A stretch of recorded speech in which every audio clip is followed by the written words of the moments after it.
बिहार चुनाव 2025 की हवा अब बहने लगी, लेकिन उससे पहले ही कांग्रेस ने शुरू कर दी है अपने टिकट की छटनी। जी हां, महागठबंधन में सीट बंटवारे का पक्का कुछ नहीं, लेकिन कांग्रेस ने खुद ही अपनी पटरी बिछा दी।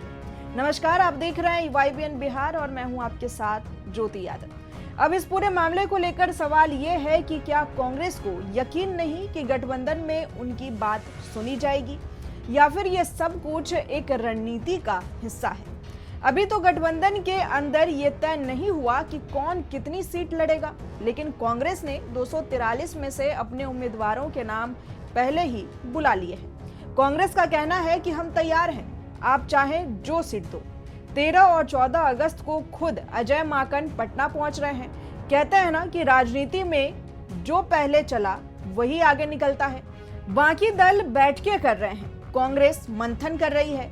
अब सुनिए असली बात। अजय माकन की अगुवाई में एक धांसू टीम बनाई गई है, जिसमें परिणीति शिंदे से लेकर इमरान प्रतापगढ़ी तक सब है। ये टीम 2 दिन पटना के सदाकत आश्रम में डेरा जमाएगी और टिकट के दावेदारों से करेगी सवाल जवाब। टिकट चाहिए तो सिर्फ रसूख नहीं, क्षेत्र में पकड़, मेहनत और टीम वर्क का हिसाब देना होगा। अब यहाँ एक ट्विस्ट है। पिछली बार कांग्रेस ने आरजेडी और वाम दलों के साथ 70 सीटों पर चुनाव लड़ा था, लेकिन इस बार इंडिया गठबंधन में और भी दल आ गए हैं। मतलब साफ है, सीट कम होगी। लेकिन कांग्रेस वाले कह रहे हैं कि 60 से कम पर तो बात मत ही करना। यानी कांग्रेस पूरी तैयारी में है, पर समझौते से कम पर मानेगी नहीं। राजनीति में सीट नहीं, स्टैंडर्ड मायने रखता है और कांग्रेस का स्टैंड अब क्लियर है।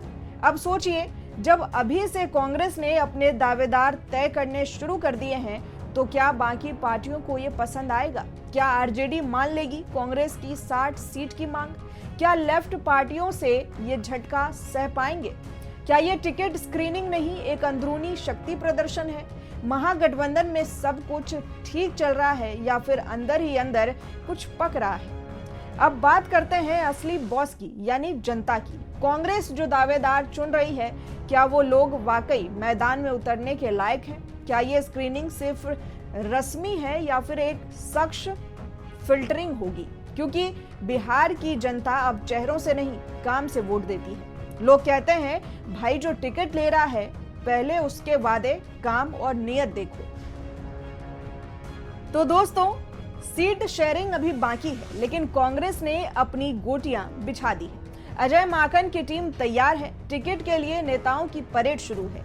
अब देखना होगा कि महागठबंधन इस चाल को कैसे लेता है। क्या ये एक गेम चेंजर रणनीति है या फिर अंदर की असुरक्षा की झलक? क्योंकि चुनावी जंग में चाल चलना आसान है, पर टिकना सिर्फ मजबूत सियासी खिलाड़ियों के ही बस की बात है। आपको क्या लगता है? कमेंट में जरूर बताइए और इसी तरह की तमाम खबरों के लिए जुड़े रहें हमारे साथ और देखते रहें YBN बिहार।